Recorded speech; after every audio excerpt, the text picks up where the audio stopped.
Hello student, welcome back. This is Gurpreet Singh. हम discuss कर रहे थे इससे पहले इस्लामिक स्टेट पर। ठीक है, हमने देखा किस तरह से कैलिफेट्स आए प्रोफेट्स के बाद में, मोहम्मद साहब के बाद में उन्होंने उनकी पूरे एम्पायर को संभाला और उसको एक्सटेंड किया। हमने देखा किस तरह से ना सिर्फ उनके एम्पायर को एक्सटेंड किया बल्कि उसके बाद में कल्चर और एजुकेशन को भी प्रमोट किया। उनका कल्चर सिर्फ उनका नहीं था, उन्होंने कल्चर बाहर से भी लिया, जैसे ग्रीक, इंडिया, यूरोप, यहाँ की अच्छी और बेहतरीन बुक्स को अपनी लैंग्वेजेस में उन्होंने ट्रांसलेट किया। ठीक है, अब बच्चों किसी भी आइडियोलॉजी को जानने का सबसे अच्छा तरीका है या किसी भी नई आइडियोलॉजी में आने का तरीका है उस पर शक करो।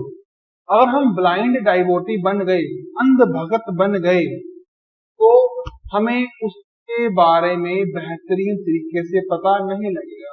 तो हमको उसको शक से देखना होगा, हमको इस तरह देखना होगा कि वो गलत है। अगर हम उसको गलत मान के चलेंगे तभी हम उसमें अच्छाई देखेंगे, उसको ठीक या तर्क संगत देख सकेंगे, उसको जस्टिफाई कर सकेंगे। तो बच्चों यहाँ पर क्या है, हम आज बात करेंगे द आइडियल स्टूडेंट पर।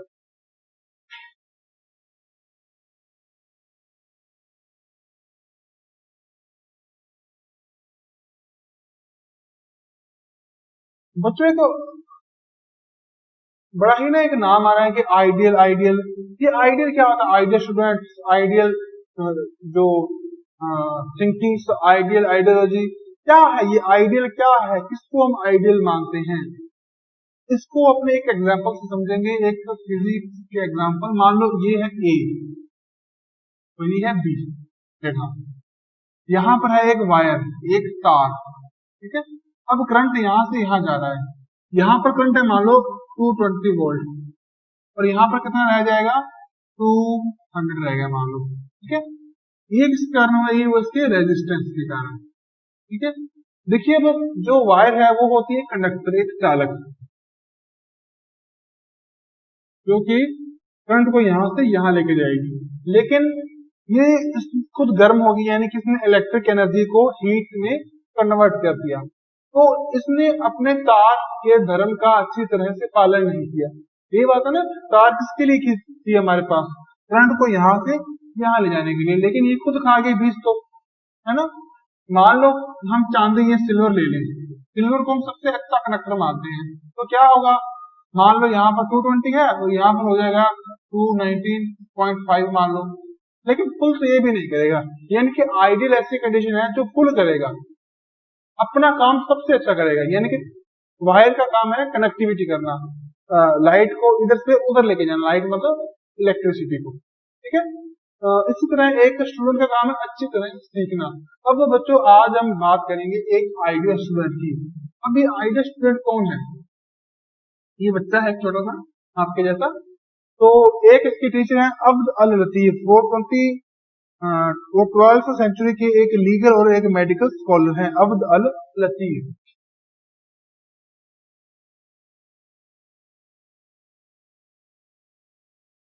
ये एक लीगल एंड मेडिकल स्कॉलर है। कब के हैं? 12th सेंचुरी के। ओके बच्चों, अब ये अपने बच्चे से कर रहे हैं बात, बच्चे से यानी कि अपने स्टूडेंट से। वो कह रहे हैं कि बेटा, I command you not to learn your sciences from books unaided, even thought you must trust your ability to understood. Resort to teacher to each science you seek and acquire, and should your teachers to limited to his knowledge, take at all can offer until your friend another. ठीक है, यानी कि कह रहे हैं कि कभी भी सिर्फ और सिर्फ अपने बुक्स से मत पढ़ो। ठीक है ना, बुक्स ठीक है अपने लिए जरूरी है, लेकिन बुक्स के साथ साथ हमेशा एक टीचर को भी रखो पढ़ने के लिए, है ना, जो हमें पढ़ाएगा। टीचर पढ़ाएगा उससे हमें ज्यादा फायदा होगा।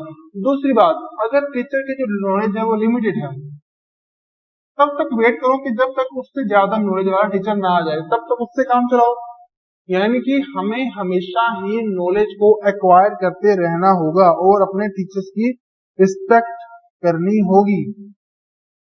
उन्होंने कहा कि अगर किसी बुक में से आपने कुछ पढ़ लिया और उसको मेमोराइज कर लिया और उसके बाद वो बुक अगर गुम गई या जल गई, कुछ भी हो गया, तो आपको उस पर गुस्सा नहीं करना है, ठीक है ना। याद हो गया, ठीक है, अब बुक गुम गई तो कोई बात नहीं, आप उसको बार बार अपने मन में रिपीट करते रहिए ताकि वो आपको अच्छी तरह से मेमोराइज रहे। अगला क्या है कि आपको कुछ हिस्ट्री की और कुछ बायोग्राफी भी आपको पढ़नी चाहिए, ठीक है ना। कुछ इससे क्या होगा कि आप हिस्ट्री पढ़ने से आप उस टाइम में चले जाओगे, आपका माइंड चले जाएगा हिस्ट्री से। देखो ना, हमने भी लिखा है हिस्ट्री, तो हम भी हिस्ट्री पढ़ रहे हैं।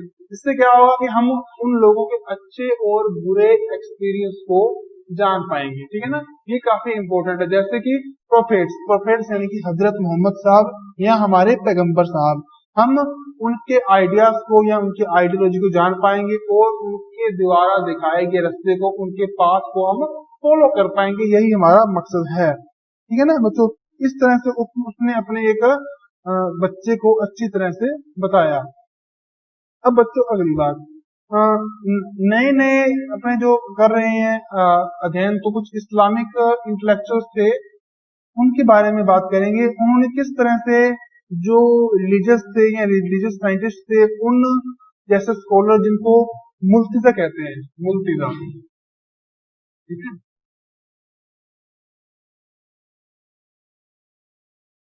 कि उन्होंने मुल्तिजे के बारे में बात की कि किस तरह से उन्होंने इसको प्रमोट किया था। उन्होंने इस्लामिक कल्चर को प्रमोट किया और नए नए चीजों को बनाया। उन्होंने एक फिलोसफी को कहा है फलसफा, जिसे कहा है उन्होंने फलसफा।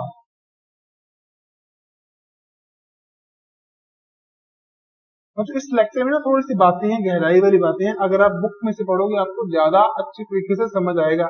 मैं भी बता दूंगा, लेकिन आपको बुक तो पढ़नी ही पड़ेगी, ठीक है ना बच्चों, ताकि आपको अच्छे तरीके से समझ में आ जाए, ठीक है बच्चों।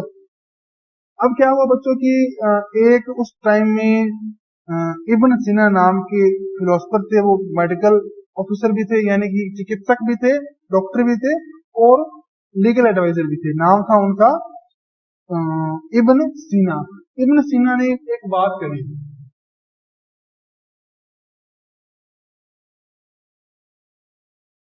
एक कयामत का दिन था, उसके बाद मानते थे कि बंदा मरने के बाद से फिर से जिंदा हो जाएगा। अब ये थे कुछ डॉक्टर, ठीक है ना। अब डॉक्टर को कोई ये बात कहे, उसको क्या रास आएगी, उसने कहा भी सब बातें ऐसे ही हैं, कोई काम की नहीं है, ठीक है ना। इसके कारण उनको जबरदस्त विरोध सहना पड़ा। उन्होंने एक जो बुक लिखी थी जो मेडिकल की थ्योरीज पर थी, उनका नाम था अल कानून फिल तिब, अल कानून फिल तिब।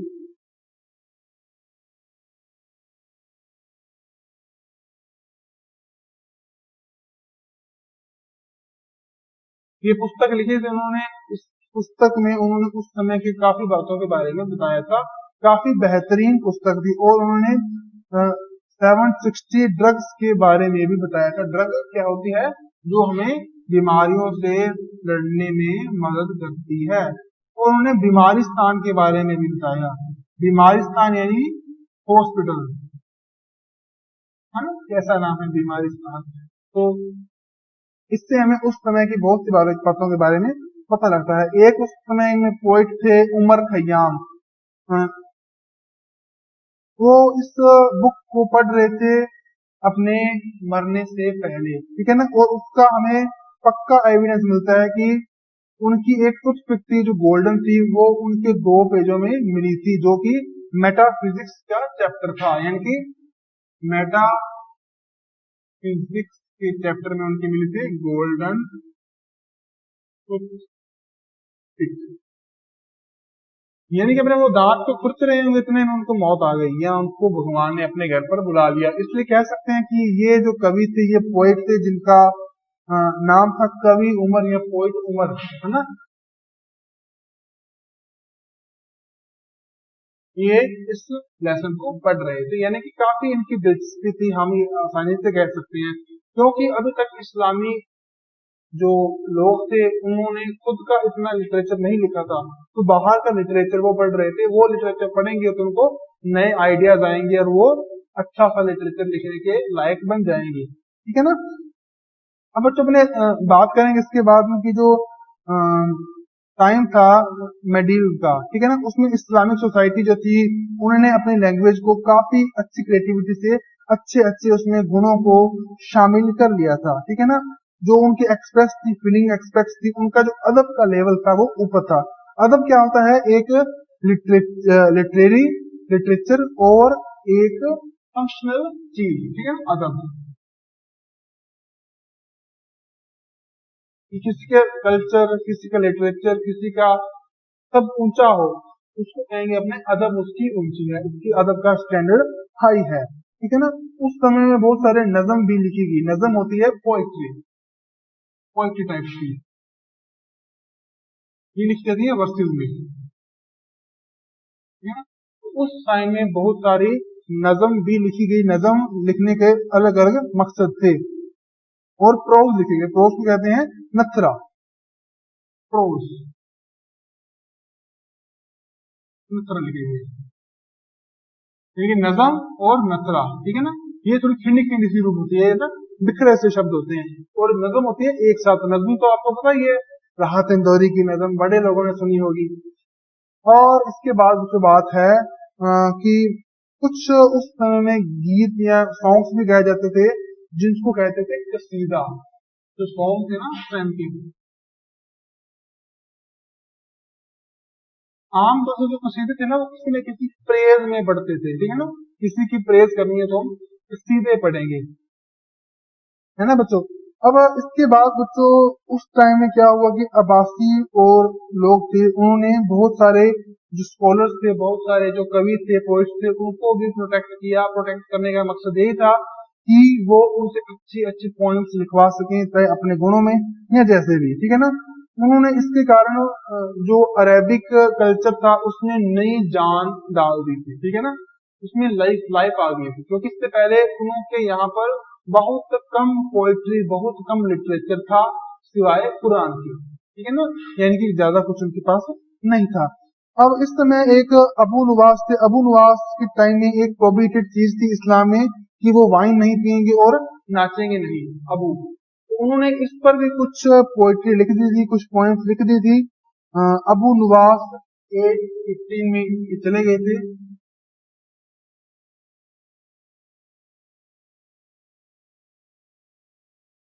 इस टाइम में पास आउट हो गए, इनकी डेथ हो गई थी, जो भी कहेंगे अपने। तो अबू नवास के बाद कुछ कवियों ने, कुछ पोइट्स ने और भी चीजें लिखी जो ट्रेडिशन थी, जो सूफीज थी, ग्लोरीज थी, और इंटेलेक्चुअल कॉजेज के कारण वाइन और मिस्टेरिक लव में ये चली गई थी। अब बच्चों क्या था कि जब ईरान पर अरब ने कॉन्कर किया तो ईरान की एक लैंग्वेज थी पहलवी। ये भी खत्म होने को आ गई। अभी खत्म होने को आ गई, तो बाद में इसको प्रोटेक्ट किया गया और जो पर्शियन लैंग्वेज में इसको कन्वर्ट किया गया। और बाद में पर्शियन लैंग्वेज में इतनी चीजें लिखी गई, इतनी चीजें लिखी गई कि क्या कहें। तो उस टाइम में जैसे खुरासन और सुल्तानों ने ये सबसे बड़ा काम किया था। उस समय टाइम के जो समानी पोर्ट्स थे उनमें एक पोइट थे रुदकी, जो रुदकी 940 एडी में ये पास आउट हो गए थे। उन्होंने पर्शियन लैंग्वेज में बहुत सारी पॉइंट्स लिखी। ना सिर्फ इन्होंने, अगर अपने इंडिया की बात करें कि तो सिखों के 10वें गुरु गोविंद सिंह, इन्होंने एक लेटर भेजा था औरंगजेब को, उसे कहते हैं जफरनामा। जफरनामा लिखा, वो भी पर्शियन में लिखा गया था और इतनी उसको अच्छी चीज मानते हैं। उसके बाद बच्चों बहुत सारी फारस पर्शियन में बहुत सारी अपने कहेंगे ना उसको लिखी गई पॉइंट्स, ठीक है ना, जिसमें कि बच्चों क्वाट्रेन थी और पॉइंट्स थी, यानी गजल और रुबाई। क्वाट्रेन रुबाई भी है और पोएम गजल। रुबाई जिसमें पहले दो लाइन थी उसमें थोड़ी सी बात की होती, वो अपने को बांध लेती थी। थर्ड लाइन में थोड़ी सी और बात, और फोर्थ लाइन में जो मेन चीज है ना, जिसकी पर्पज है पूरी, रुबई का वो था, ठीक है ना। यानी कि ये पोएम लिखने का ये एक स्टाइल था जिसमें की पोएम्स लिखी जा रही थी। अब बच्चों इसके बाद क्या हुआ कि बहुत से लोगों ने या राजाओं ने अपनी प्रेज में बहुत कुछ लिखवाया, जिसमें कि उमर खयाम था, उसने इसको पूरी हाईएस्ट पीक पर पहुंचा दिया था, जो कि एक साइंटिस्ट था, एक एस्ट्रोनॉट था और एक मैथमेटिशियंस था। ठीक है बच्चों। इसके बाद बच्चों अपने बात करेंगे कि 120 में एक फिरदौसी नाम के एक थे, उन्होंने शाहनामा लिखवाया, फिरदौसी ने शाहनामा लिखवाया, ये लिखा। शाहनामा क्या था, उस टाइम के जो उमर अब्बासी जो भी थे, वो क्वालिफाइड थे, उन्होंने अपने गुणों को गिनाते हुए कि हमारे कैसे बाप दादा थे, किस तरह से हमारी पूरी पीढ़ियों की पीढ़ियां निकली हैं, उन्होंने अपने ही सम्मान में, अपने ही गुणगान में ये सब लिखवाया। ठीक है, और इसमें लगे थे अप्रोक्सीमेट 30 ईयर्स। ओके बच्चों। इसके बाद बच्चों क्या होता है कि इस्लामी जगत में कुछ और भी रिवोल्यूशन आए, जिसमें एक बगदाद के वहां के एक बुक सेलर थे इब्न नदीम, 895 में उन्होंने उनकी मौत हो गई थी, और उन्होंने एक लिस्ट बनाई थी किताबों की, जो कि हमारी मॉरल वैल्यूज और हमारे एंटरटेनमेंट के लिए काफी अच्छी बुक्स थी। ठीक है ना, उसमें उनका नाम था इब्न नदीम। क्या कहूँ आपको, इब्न नदीम। ठीक है, और ये थे एक बुक सेलर। इन्होंने एक कलीला और दमना ऐसी स्टोरी थी, एक एंटरटेनिंग स्टोरी थी, उसके बारे में बताया है। तो क्या थी, ये थी विष्णु शर्मा ने जो एक लिखी थी पंचतंत्र इंडिया में, उसी का ट्रांसलेट था। ठीक है ना, यानी कि वहां के लोग भी हमारी रचनाएं, हमारी लिखी हुई लिटरेरी वर्क्स पढ़ रहे थे। काफी अच्छी बात है ना बच्चों। बाद में बच्चों कुछ उसमें और भी कहानियां किस्से जोड़ दिए गए थे, जिसमें कुछ भोले और तेज लोगों की बात भी की गई है, जिसमें कि ज्यादा शायर लोगों की बात भी की है। बसरा के जो जहीर थे, उन्होंने अपनी बुक थी किताब अल खुंखाल, यानी कि जो लोग पैसे पूसे खर्च के राजी नहीं ना, कंजूसों की किताब, उसके बारे में भी कुछ बढ़िया बढ़िया से स्टोरीज लिखी थी। 9th सेंचुरी में जो अदब थे उसके बारे में भी कुछ लिखी गई। जो प्रिंसेस थे, प्रिंसेस को अब अच्छी अपब्रिंगिंग देनी है, तो अपब्रिंगिंग देने के लिए उनके लिए अदब की बुक्स थी। अदब यानी कि अच्छा कल्चर, अच्छे संस्कार जिसमें हो, उस तरह की बुक, उस तरह की बुक उस टाइम में बनाई गई और प्रिंसेस को पढ़ाने के लिए दी गई। ठीक है ना। उसके बाद बच्चों और भी बहुत सारी, जैसे कि अनसब अल अशरफ, जो कि उस समय के जीनोलॉजिस्ट थी, जो सामंत थे, जो फेडरल सिस्टम थी उनके लोग बारे में थी। जो उसके अलावा geography and travel, Rihla, geography and travel,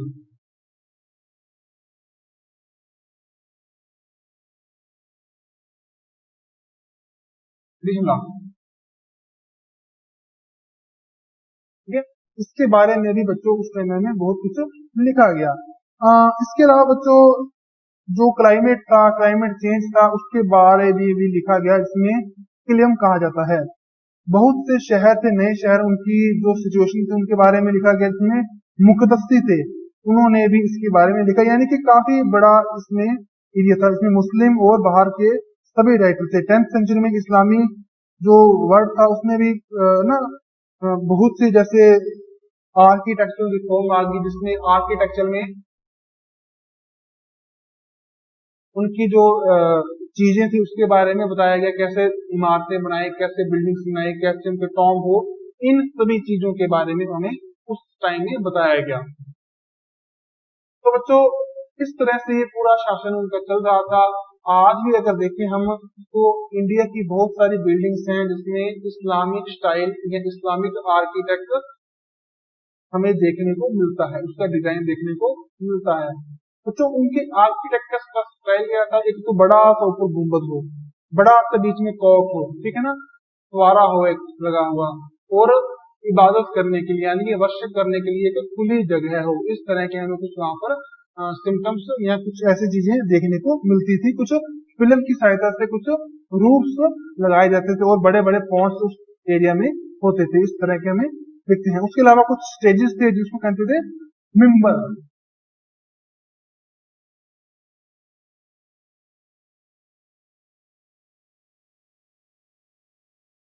ठीक है बच्चों, इस तरह से कुछ था। और जो इस चीज को लीड करने वाला बंदा था उसको कहते थे इमाम, जो इस तरह के प्रोग्राम को लीड करता था, इमाम।